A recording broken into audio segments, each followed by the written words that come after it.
Hello, everybody, and good morning, good afternoon, and good evening.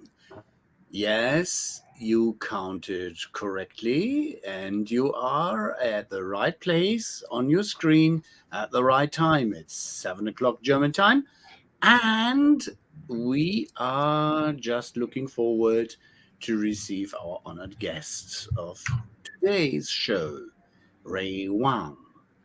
The man who is looking forward as author, videocaster, and others in how AI is developing. And we were a bit teasing him on the challenging question in which direction it might go, right or night, like Thomas phrased it friendly and as a teaser. The impact of AI on society, as long as we are looking forward to receive our and welcome our honored guest, who is himself analyst and the CEO of Constellation Research. I just would like to take the opportunity to ask my two colleagues, after having some Marsha? Yes. I just got a text from Ray Oh, asking for the StreamYard link. So there's hope that we'll have 4 people in the studio after all. Unfortunately, I don't have the guest link. That is up. There he goes. I recognize that dude. Ray. Hi, Ray. Sorry for that stuff up. That one's plainly on me. Hey there. How you guys doing? Where are you? On the road. I'm on the road, live from New York City. Yeah. Oh, very New York nice. City. Old home. Yeah, well, This looks like something in New York, not Times Square, but very scenic, very cool. We're on 57th. So I hope you have a coffee with you. We should be good. Yeah. Okay. Great. Good. Fantastic that you, even that we teased you a little more with the little challenge to join us, that you joined. And who will try, or what is the theory of ruling the world on the one side, and on the other side, what will AI do, bright or night? And we are very grateful that you joined today in our show, and that we have you as an expert and knowledgeable author and videocaster, as an analyst in our, let's say, little hut. And we are very curious what your first take is, in particular, if you see not only the Games of Thrones around OpenAI, but the general development. And I was quite curious when I watched your video in YouTube on one of these conferences where you showed several perspectives. So the floor is yours. Let's take it forward. Yeah, that's a really good point. And I think the number one goal that happened between Microsoft and OpenAI was Satya Say's stock price and his investment. Satya is the winner at the end of the day with the 49% investment in OpenAI, and the fact that he didn't lose $90 billion of market cap. In fact, he gained market cap when all this chaos was going on. So that's number one. Number two is we've got this effective altruism that's going on. And the effective altruism movement is really in holding OpenAI, but there's this belief that, AI is going to take over the world. We have to slow it down. We need to understand it. And there's some merit to that argument. That's why people left the Anthropic, right? But I heard a rumor, and since this is a great show for spreading those types of rumors, that there was something done, and OpenAI's done a great GPT and text, but they did something with math that scared everybody. Some with the math took it to another level. So people read, hey, time to slow this down, along with the fact that Sam was basically do other deals for chips, do other deals on the side to actually, expand where they were headed. That was part of that pushback. So Iliad, all everyone else that was really trying to put that back. And so now at the end of the day, right, OpenAI's reputation for trying to do a round, and they lost the ability to get a secondary round. So everyone's like, well, why are we still here? Well, what are we going to do? And OpenAI, people are looking at Anthropic, people are looking at everywhere else, because we're actually moving, and we're actually seeing a lot of opportunities for other players to jump into the market. This is kind of the take, is that we've now allowed all these opportunities for others in terms of workers to go somewhere else, or in terms of other people to try. OpenAI has a lot to do to prove that they've got a roadmap that people are going to trust and that they're actually going to deliver against it. Ray, you might. Oops, there he is gone. I just wanted to ask him Hi, Ray. to hold up his phone a little higher so to catch a ray or two. Yeah, but that's looking at the OpenAI disaster. This is exactly the point, basically. So that opened up an opportunity for all the other ones. The question mark behind it is, what did we enable? What does the technology as such enable? Yeah, this would be. If one takes it from Ray's statement, the winner is, as we in an offline discussion had already found out or guessed as well, is Microsoft. Now they have a seat in the board. They won enormous amount in reputation and capital. Yeah. And that is a winning point on the side of Microsoft. So Mr. Altman is still the new guy or the new kid on the block, which has the followers in his own organization and has a very strong reputation. Yeah? Welcome back, Ray. Fantastic. Welcome back. Welcome back. And we are not Ralph, saying you're totally right. No, Ralph, I still know these old shows. Yeah. Okay. The winning point you just reflected is something we discussed earlier in an offline discussion, and we have had similar thoughts and exchanged this. Where do you see, for instance, the perspective of the guy who was driving technology, Ilya, the chap who is, if you read the newspapers, the finger pointing in his direction, such as he started to do that Palace revolution. Yeah. And you mentioned. He pulled the fire alarm. He basically pulled the fire alarm. And that was the issue. And then he realized it was too late because it jeopardized the stock price, it jeopardized the valuation, it jeopardized the secondary round, and can go forward. And so now we have a situation where we have board members. Lawrence Summers, like, why is he on the board? You got Brett Taylor, why is he on the board? And we still have the original board member there, right? And then Microsoft, even though they're a observer, right, they have more influence now onto the board than before. So I think we opened up an opportunity for other companies to play a role and to join this. And people now felt that the trust with OpenAI has dropped. So they're going to have to spend a lot of time rebuilding that trust. So now trust is now a very important word in this whole disaster. In how far did this remove bummer remove far? Did I just say remove? well StreamYard, you shouldn't take me that literally. No and you shouldn't use your AI to do things we honestly did not intend to do. So and in this case we'll just blame Wi-Fi. Midtown New York is not always the best place. Well, And they are thought that Germany was majorly offline. yes, that is.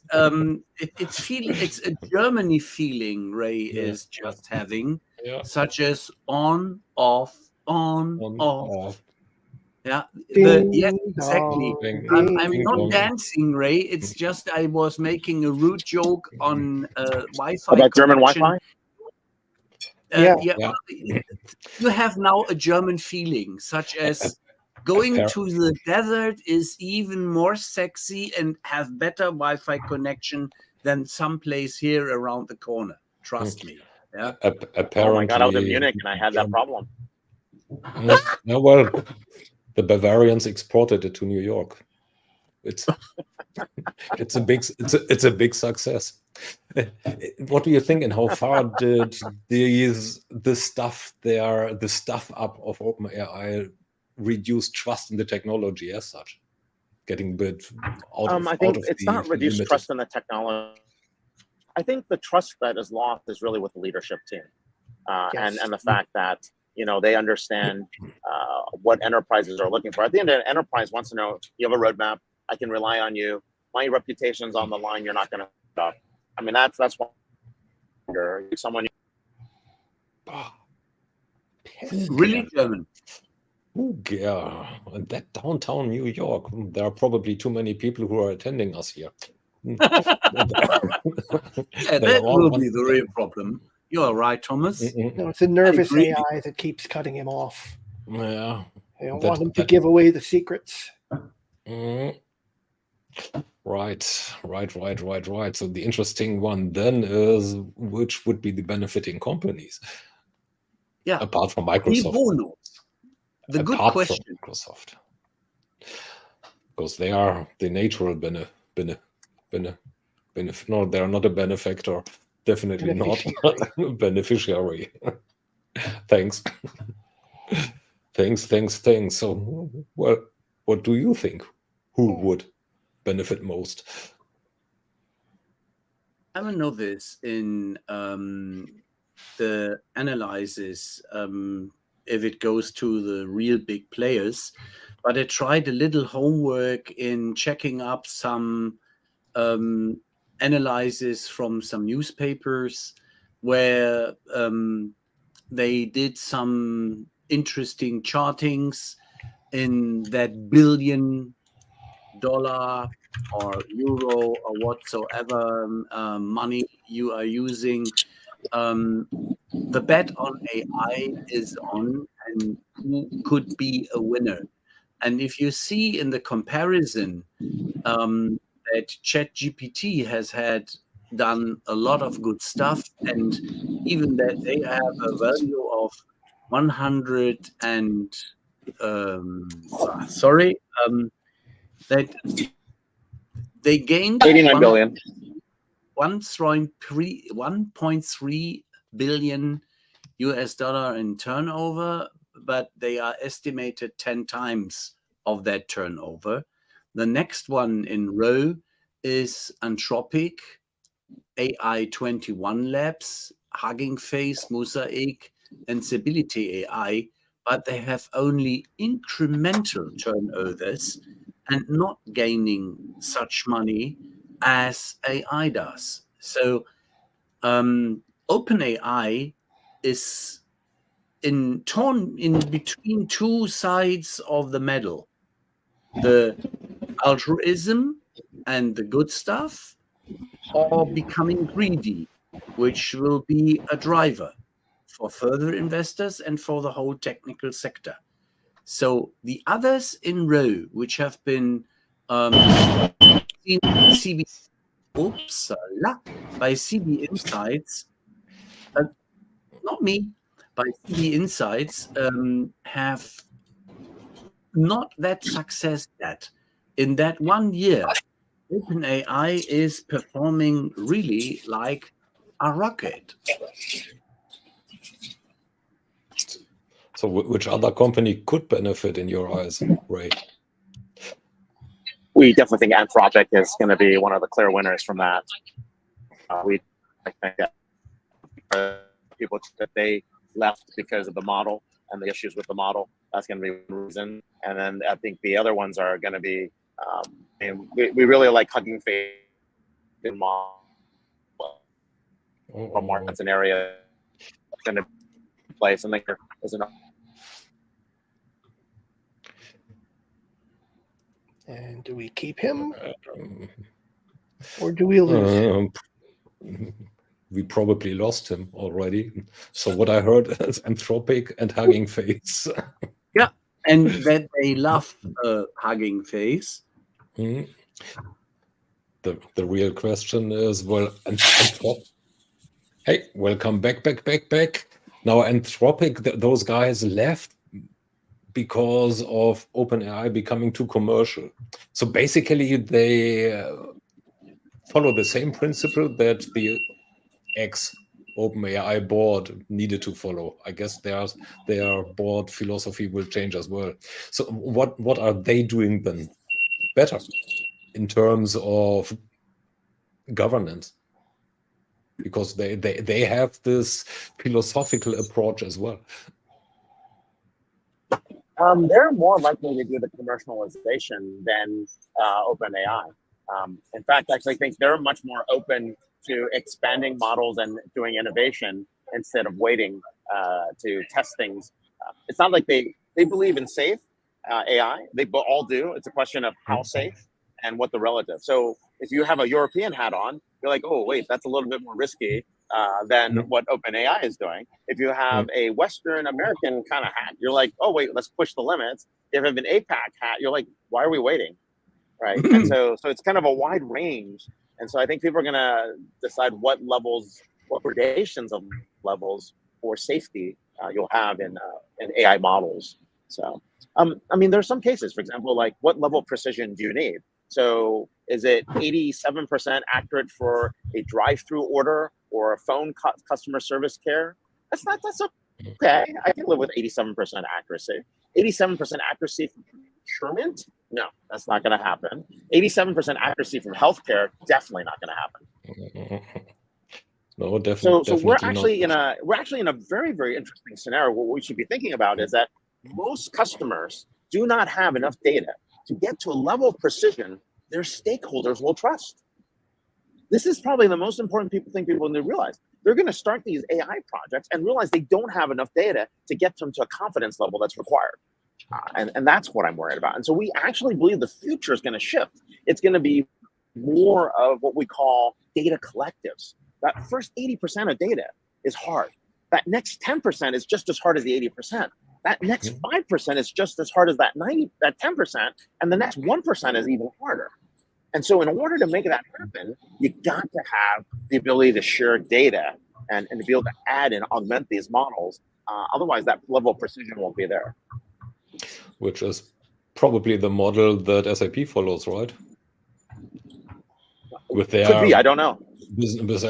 Well, they are building an own foundational model based upon business data that goes through their systems or through SAP systems, and not their systems, but SAP systems, based upon the opt-in of their customers, which they have probably 25 or 26,000 who opted in already. Yeah, but you have to have a good number of customers in the cloud for that to work. Yeah, 26,000 right now. Yeah. Or 25, so well, give or take a few, and rising. So that is that the model that you refer to? So in how far could a company like OpenAI get that, or Anthropic, or Hugging Face, or Aleph Alpha, or whoever? Well, this is the real thing, right? In order for AI to work, you got to have access to lots of data. You got to have the network effects. You got to have compute power, and you got to have access to cheap energy, right? Those four things are really required. That's why the public cloud vendors are in a really good space, right, to be able to play that role. And then anyone that has large data trove, whether you're in ERP or whether you're in finance or whether you're in CRM, you have large data troves of data, right? And then you can actually build upon that. But a vendor, like a single vendor thinking they're going to build the AI for everybody else is probably not likely to happen, because almost every customer we talk to wants to create an abstraction layer for the data. bring the data out, put it into the data lake, put it into CDP, whatever you want. Let's pull all the data into one place or one location, or point it into one place or location that we can access. The second thing everybody's trying to do is abstract the process level. How do we get orchestration? How do we get journeys? How do we get all this stuff happening above?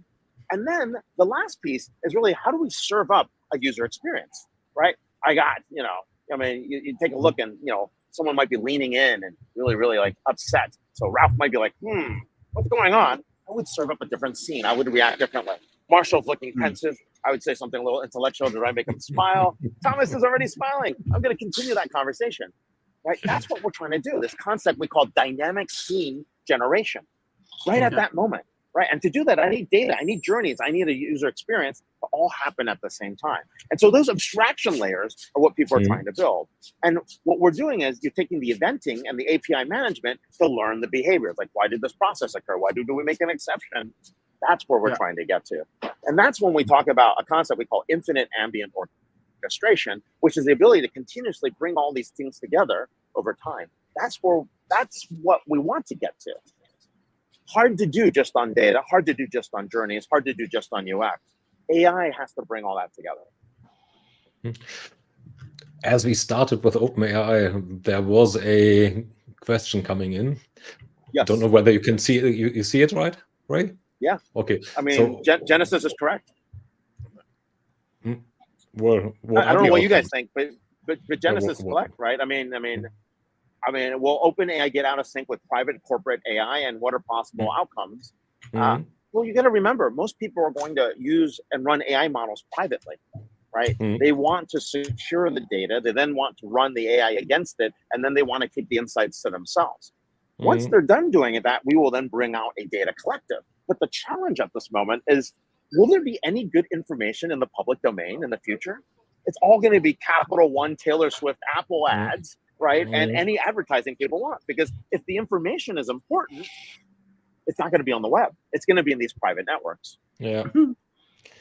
So that basically will then, if I follow that thought, boil down to a situation where whatever is language creation, language understanding, language creation comes out of the public web, including all sorts of expletives, maybe.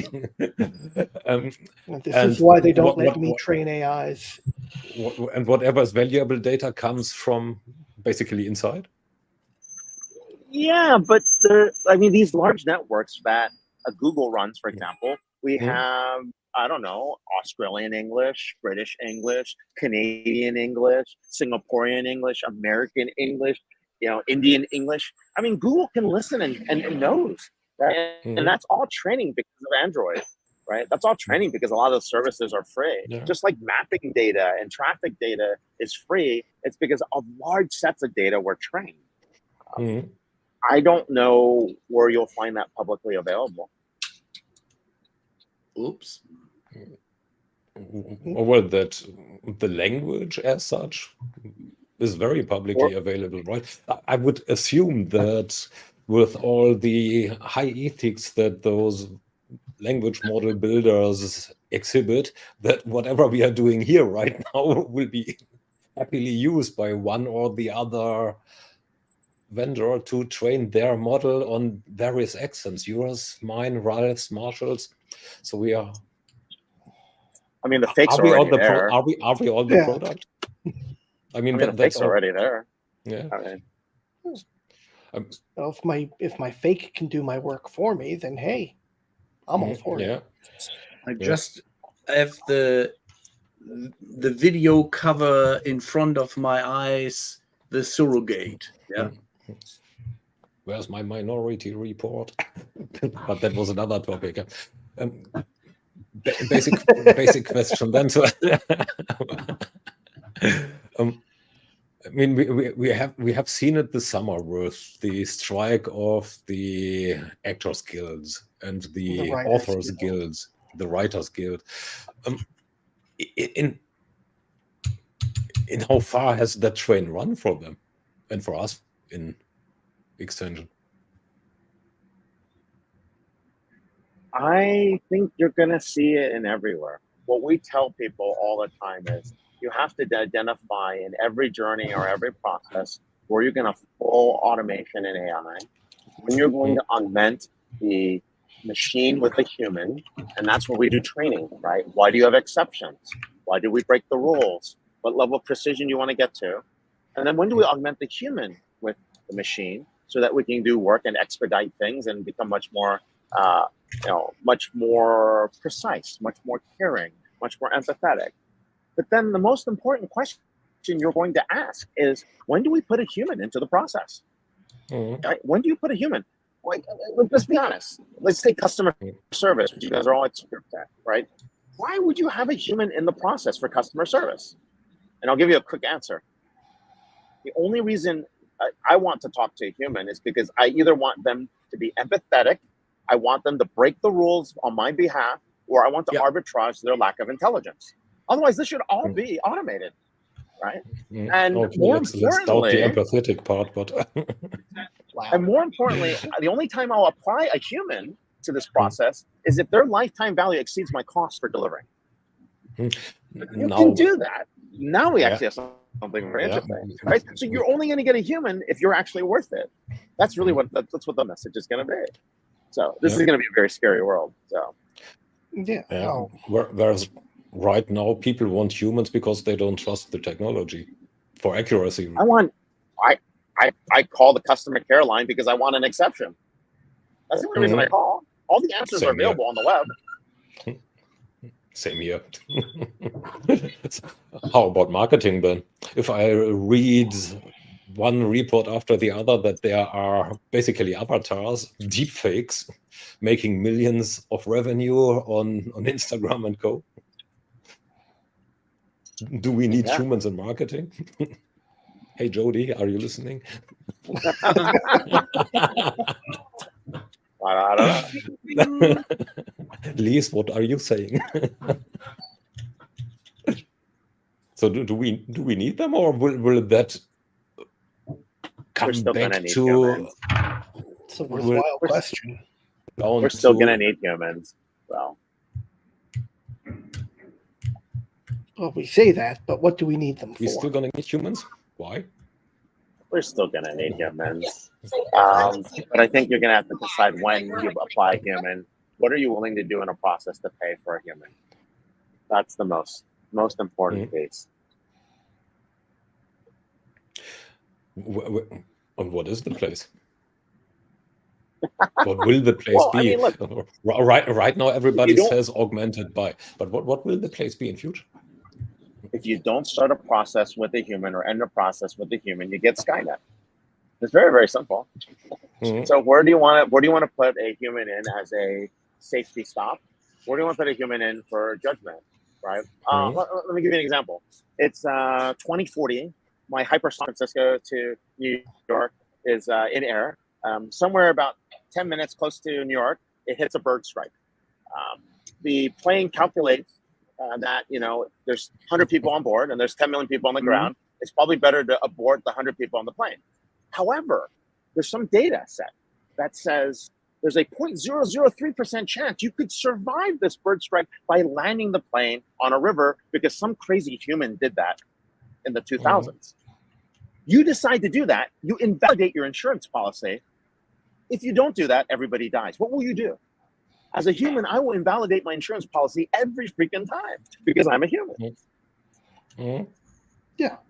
We don't play the odds, we play the survival. Yeah. And exactly that was the decision of the Eastern airline captain who did that Bravo Rose landing on the Hudson River with all the risks in his head, No, the U.S. Airways jet did land properly, which I never knew an Airbus could float, which is really crazy, right? Yeah. Well, the other option would have been flying right into the city of Manhattan, right? Which probably would have cost more in terms of insurance and lives. But here's the thing: we're gonna be bound by insurance. We're gonna be bound by insurance. Do you want to live in a world where we are bound by insurance? That's crazy. It's a very interesting question, which is arising by that that technology questions, which several researchers and several institutes in the US and all over the world have done on the technology of the autonomous driving vehicles. You just described it with a hypersonic plane, whom to take for the road, or what is the lesser, let's say, damage. Yeah. Will we get, as you said, we get bound by the insurance company? Will we then be ruined if we drive an autonomous car because we have to pay extra fees for that luxuries? No, you would pay extra fees if you drive it yourself. That's you'll pay a lot. You'll pay 10x more for insurance to drive it yourself. Yeah. But let's take your trolley car problem, right? Yeah. Two autonomous vehicles get into a crash. Who lives, right? That's a common one. Is it the mother of three? Is it the sports stars? Is it the politician? Is it the businesswoman? Is it the 16-year-old? Right? Who gets to live? So a very simple problem and simple answer, right? Oh yeah. No, very simple. If you are looking at this first episode of Black Mirror, where you have your social status, the sum of the higher social statuses survives. Simple as.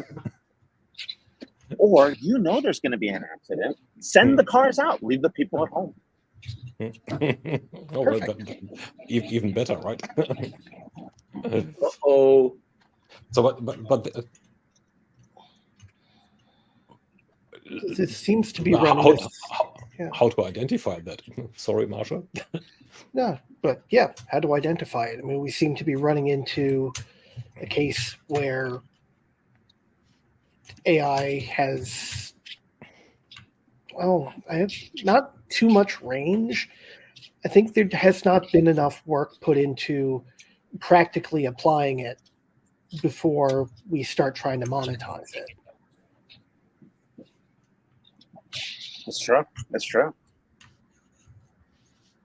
Maybe I'm just pessimistic. Is there a way to test it before monetizing it? Well, with self-driving cars, there kind of is, but. Well, here's the other problem. Who do you sue in an accident with a self-driving car? Is it the network? Is it the automobile manufacturer? Is it the owner of the car that just happened to be in the car? Right? This is what we're going to have to figure out. What are the insurance pools? Yeah. Could it lead to a restructuring of insurance? If you are relying on an internet connection, which you have right now in New York City, and your car is supported by that internet connection, I prefer a human in the loop. Trust me. You probably do the Siri iPhone way and have enough artificial intelligence on the car. I would agree. I want my. But what? I want a human in the loop. What's going on in? Well, you describe the dilemma, right? So who is to be sued or who's held accountable? So what's going on in ethic discussions there and political discussions there right now? What do lawmakers I think every say? culture has a different answer, right, Thomas? I mean, I always laugh. Like the Germans say they're super private, but then if I get into a car accident, my car tells you exactly where the accident occurred. How does that work? Yeah. I mean, we know the U.S. is the Canary Islands of privacy. That's fine. Like we've accepted it. My data will be sold. No, but I will take something that's a little kind of funny, take it with a little grain of salt, and don't. We'll make fun of some cultures. We'll make fun of Canadians. We'll make fun of Eastern Europeans, and we'll make fun of people of Asian descent in a fun way to prove an ethical problem. So, a autonomous vehicle runs over a dog in Canada. Oh my God! The car flags down a person, tries to get a person to put the dog in the back of the car. The car rushes to the hospital. It notifies the owner. It pays for the hospital bills. And once again, it profusely checks in to see how the dog is doing. That's very Canadian, right? We're like, oh, yeah. Right? People in Canada be like, of course. What do you mean? Okay. An autonomous vehicle runs over a dog in Eastern Europe. What dog? Car runs over the dog a couple more times. buries it, and takes it. Making sure Right? the dog is really dead. Making sure the dog was really dead. It must be dead. Right? Yeah. I mean, people will be like, oh, okay. As Thomas Spiegel's running over a dog in Asia, cost-benefit analysis says, hey, it's a $500 fine if the dog dies, and it's $5,000 to actually pay for the medical bills. What's for dinner? Oh, Yeah, exactly. That was my thought. Plus, My favorite Asian prejudice. oh. What do we have for dinner? plus it's a delicacy, yeah. Yes. It could be a delicacy. Now, this is the problem with ethics. How Yeah. do we actually choose the right set of ethics? Because someone would be like, of course you would do it that way. And there's cultural implications, different value sets. We could say someone's culture is worse than another. Let's not do that. We should at least have 5 principles of ethical AI, right? Let's make the algorithms transparent. Let's be able to explain bias. You make decisions with bias. Bias is not a bad thing. You want bias. You just don't want unwanted bias. If I'm discriminating against bald people with glasses, right? We got a problem. And I didn't mean to do that. Or discriminating on people with purple hair that are left-handed. We have to fix that. And that's why reversibility is super important. Most companies can't even do reversibility. There was a large public cloud vendor that by accident ingested someone's model. They had to figure out reversibility. They spent billions trying to figure out reversibility. Right? So you get that kind of capability. And of course, it takes time to train models. One would argue that it takes the average male 21, maybe 25 years to be mature. These models take a long time to get the level of precision. And of course, the last piece is, unless you want Skynet, you have to start the process with a human and end the process with a human. And that's the piece most people miss. How to make that sure? How to get that sure? Because that part is, I mean, most businesses are not interested in avoiding Skynet. They're interested in their revenues or profitabilities. The profitability goes up if you drive costs down, and if you drive costs down best in current business environments if you cut down on people. So why then having them at the beginning or the end? And darn the consequences. Skynet comes next year. This is after I have been CEO. So how to avoid that? Because the how to say, the incentive systems are not in sync.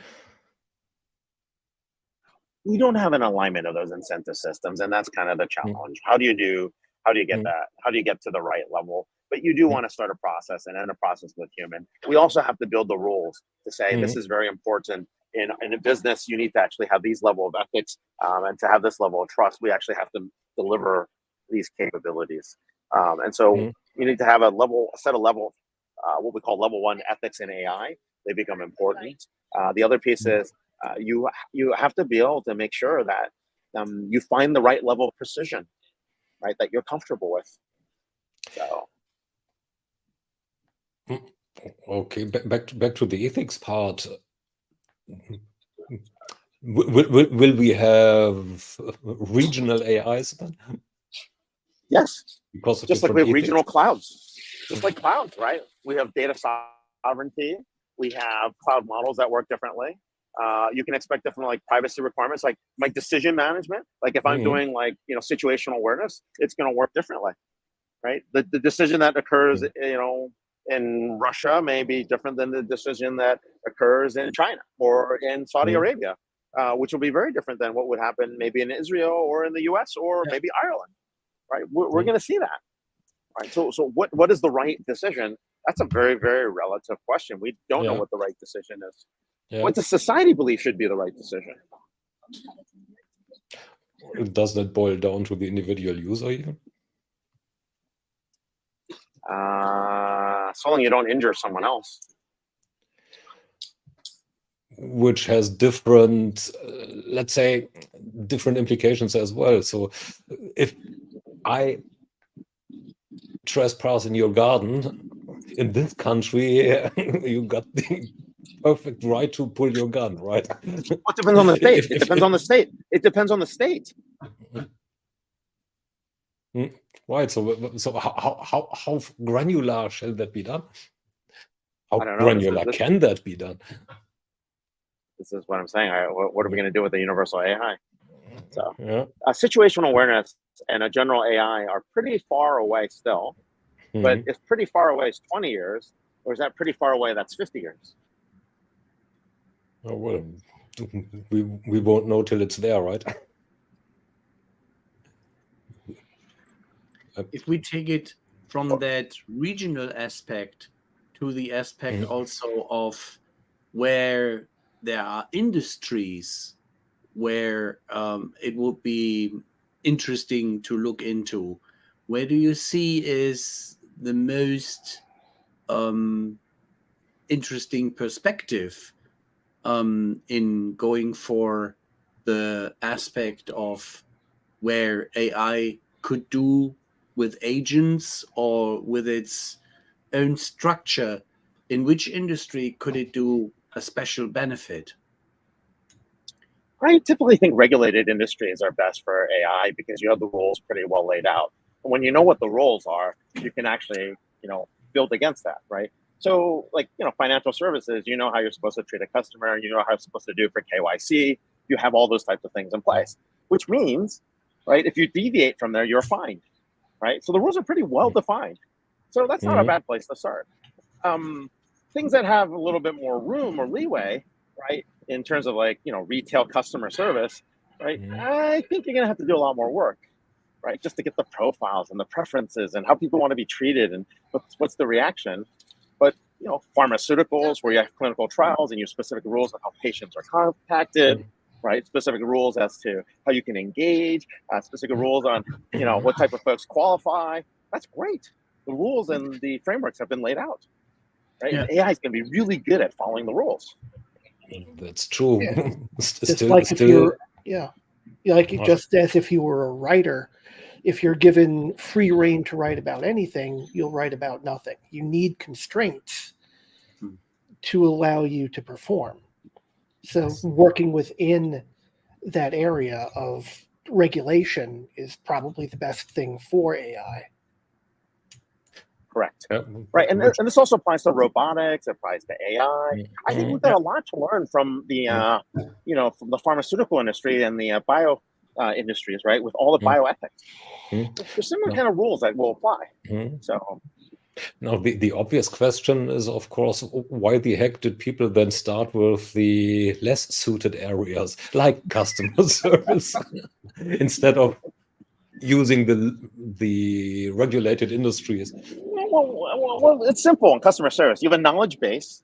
You can tap the knowledge base and you can say, these are the rules, these are the answers, right? You can find all this stuff on the website to make it easier for search. It's like having a search function, right? So there's some constraints there. That's different. But free-form customer experience, talking to a chatbot to help solve your problem with a limited set of range of items is not going to get you there. So just because of low-hanging fruit, yeah? Well, I think it's low-hanging fruit. It might not be low-hanging fruit, right? But hey, if you're doing procurement, the biggest use case for me for AI is procurement, because I stick all my contracts in, and what do I get? The discrepancies in payments. I see the discrepancy in terms. I look at my, my service level agreements, and I wonder why they're all different. I see different payment terms. I see different contractual values. That's an interesting kind of scenario. Which contradicts your premise before, because it's not that regulated as well. Well, procurement is internal, right? And there's a lot of contracts, and you might have your own internal procurement rules that you're going to apply. It's pretty, you don't want to screw up procurement. So. No, but I still want to have the flexibility to avoid these funny things that happened when the Evergreen freighter jammed the Suez Canal. Okay, that's true. That's true. But here's where procurement actually is an interesting point, right? What I can do with procurement is I can ensure consistency of a contract. I can ensure that there's no child labor. I can ensure my sustainability supply chains are correct. Those are big deals. Yeah, that's true, yeah. How to combine it then? Because the other thing is a big deal as well. If I don't get my goods, then, well, all the rest doesn't really matter. So. How do you like the walking tour of New York City? Yeah, this is... Yeah, and this free of charge. And there is a lovely Christmas tree. This looks like the one in front of the Rockefeller Center. It's great to be home. Yeah, this one might not be that one. I think we're on Fifth Ave. So let's see. Well, approaching the Apple Store, yeah? He's Or are you walking, and going I'm the other trying way? to see if there's anything I recognize. I don't know where I am. So, I just know it's freezing. I had to move. So Keep that blood pumping. Salesforce recently did looking at Salesforce and Adobe as well. They did this regular cyber weekend stuff and cyber week stuff, reporting in purchases. Adobe Analytics. Yep. They are basically saying Salesforce. I think that was a Salesforce report that said, okay, there have been 51 billion AI influenced purchases. In how far can, that's a scary number for me. So AI influenced basically means I am manipulated automatically or by a machine, not by a person, but even by a machine. So how sustainable can that be in future? So will that evolve into an automated shopping frenzy? Well, if my bot buys from your bot on a sale, that's good. If my bot bid on a bid that you're putting together and actually connected a deal, I think we might actually have some very interesting things. So I'm only going to buy, I don't know, let's say I want to buy some sneakers, but I'm only going to buy it when the sale price is at a certain level. And I'm going to buy it when, I don't know, it has free shipping. And here are 5 other attributes I'm going to do when I want to buy it.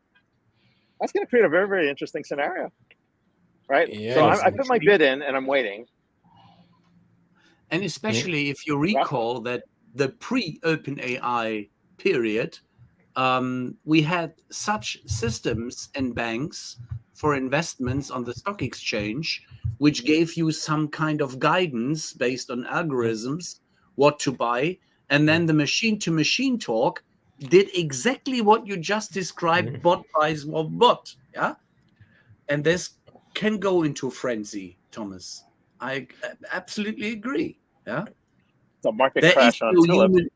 There is no human in the loop then, which is hitting the button or getting to the fire alarm, yeah?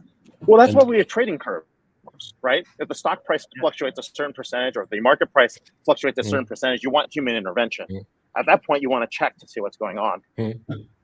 I'm actually a bit more interested in the scenario that you said you need a pair of sneakers. So change the word need by want. So, and this want can very well be induced. So in how far do we run the risk of, inducing shopping frenzies? Combine that with those AI which is at least understand how it's being manipulated. Isn't that called advertising? Oops. Zip. Thanks, Jody. Sorry, Jody. Isn't that called advertising? Well, it is advertising, or it's influencing, or it's content marketing, or it's the ability to manipulate public perception. Those are true. I definitely see those in there. Personally, I question that $51 billion figure. I question the figure too. Yeah, I mean, how do you determine if something was AI influenced or not to begin with? I mean, was some AI used somewhere along the process, or is there a way to see would this purchase not have happened without AI usage or intervention? And I can't imagine that they're able to account for that accurately. It would be very interesting to get that question placed towards Ritu, which we had lately.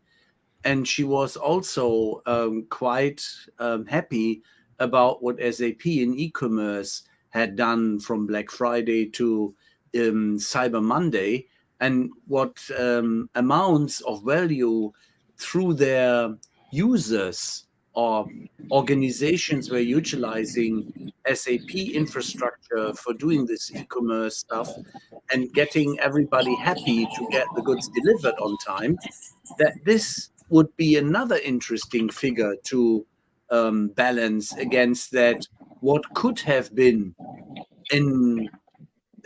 encouraged by artificial intelligence do by this. Yeah.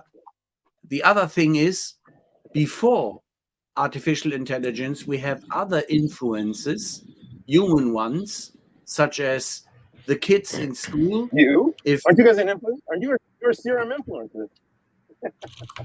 well, and if you see the analysis in the school scenario, the kids having a certain sort of sneakers, then everybody has that sort of sneakers. We call this demonstrative consuming, such as I have a Rolex. Do you have also one? No, you don't have one. I have an Apple Watch. Now you have to have an Apple Watch to belong to the group. I thought we called that peer pressure. And there is also a bit of this advertising stuff, Jody again, which is very interesting, such as once an Apple user, always an Apple user, and that alignment. I want your data. I sell you a Mercedes and I get you on Salesforce, and I combine all this interesting collection with some suggestions then from the car. If you drive a Mercedes, you should have even handbag. Interesting. We have a funny music program running. We just passed it, probably. Yeah. I apologize. Oh, now you're on mute. We are bad. We are bad at lip reading. Gloves don't work well with touch. Well, I'm enjoying it anyway. You could be absolutely sure, Ray, this is not only an exceptional talk, but it's an also exceptional perspective approach for a CM conversation. Ray on the road, live in living color, and giving us a tour to New York, and having that very serious, interesting talk on what could be if we just say, this is not reality, this is artificial intelligence. Yeah. Is this reality? Tree. Is this the real life? Is this just fantasy? Oh, man. That's reality. Yes, I believe you. Anyways. Well, this is probably your most interesting show I've seen in a while. We made it. You made it quite interesting with the scenic changes. Yeah. Well, I give you one more Christmas tree. I've hit all the Christmas trees. I think Radio City, right there, Radio City Music Hall. Yeah. There you Okay, go. now you know where you are, right? If it is really Radio City Music Hall. Where are you bound, by the way? I'm in New York, Midtown. Yeah. Where are you going? Where are you going? Where are you going? I am headed to see Oh, okay. That's apparently a chairman of the secret. S&P. Yeah. No, I'm headed to see Paul Scheer. He's the former vice chair of the S&P and S&P Global, and we're going to talk some economics at the Harvard Club. Okay, well, not too bad, not too bad. So there you probably could talk about the non-profit idea that the OpenAI board still has, whether this still fits into this world. I don't know if it will. No, I think they will. I think they're still going to do a lot of great work at OpenAI. I just think that those who thought they're going to be able to commercialize quickly with them are not going to be able to do that. I think that's the important notion from this OpenAI fallout. It's the trust and really how fast you want to commercialize. They gave the green light to everybody else to be able to commercialize much more quickly. And I think that's what people need to realize. So, this is a really nice Christmas tree. Yeah, so there are plenty of those. So And it's apparently the season. While we were with the fabulous R's, and Ray is with an R, and we just have realized some stuff. I have a quiz question on AI, such as it has to be responsible, it has to be reliable, and the answers it should give you should be relevant. Is there any other R which comes to your mind, Ray? I don't know. I think those are good ones. SAP will love to hear that.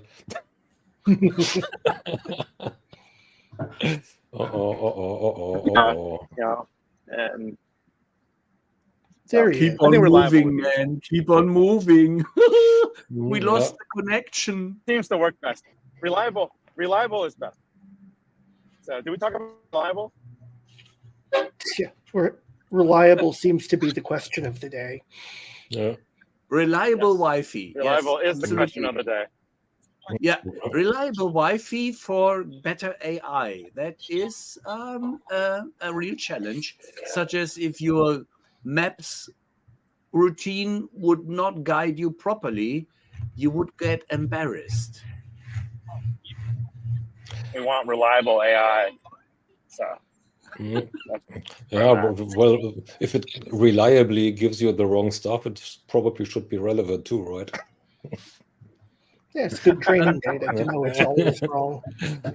One So- of these Welcome questions when to it came to ultimately a course of alliteration here.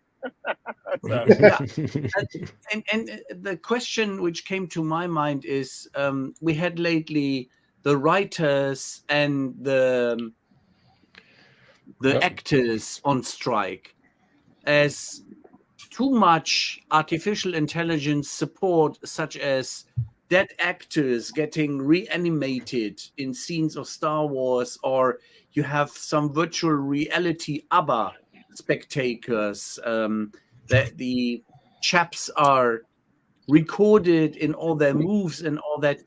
Where will this drive us? Will we have in 2 years a completely artificially designed science fiction movie?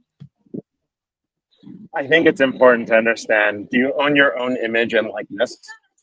And if you do own your own image and likeness, does someone pay you for value exchange for that image and likeness? And what is it worth? And how long can they do that? There are a couple of reasons why this is important. I actually believe that we're going to actually see, not just with actors and not just with characters, public data and public good.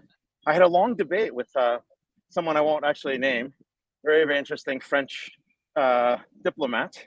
And he said, health data, it should belong to everybody. It's a public good.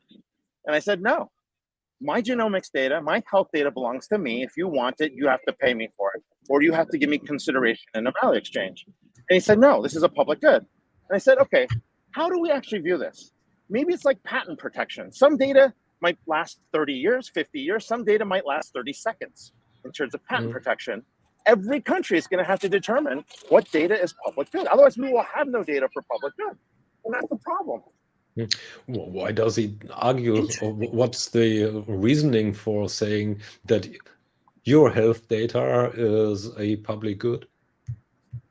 Because we can use that to treat disease. We can do that. There's a community benefit, right? That should be everyone's data so that we can actually come up with the next cure for a disease. You're taking that away from the public as a public good. And I'm saying, no, you want me and you want that data. You pay me for the clinical trial. Yeah. Right. So there's a middle ground in between that may actually have to happen.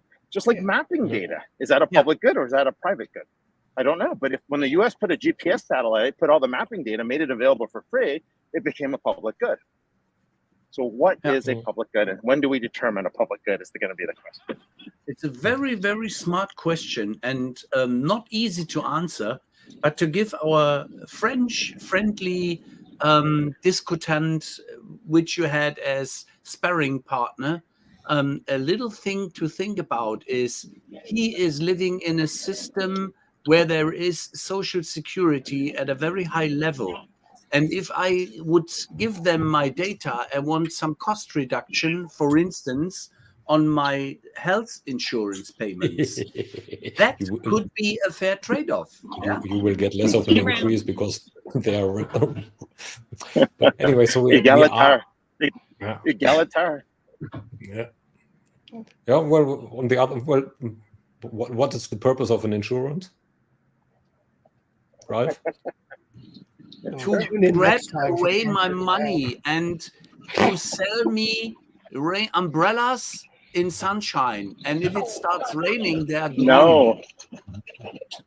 Ray, structured, legalized gambling. That's what insurance is. Yeah, that's true. Yeah, that's also true. And who do they work for? Banks? Not you. Not you. No, the owner, right? Oh, well, unless I own it, yeah. Yeah. Unless I own it. The owner. Yeah. Hey, right. So we are past the hour. What? So What? you gave us an exciting city tour across physical New We're in York. Midtown. I assume this is not a virtual background. This was not No, AI we- generated. That would be It's an not- impressive virtual background. That would have been. So we are not coming. You are not coming out of the metaverse. Yeah. This was not Adobe Firefly. No offense.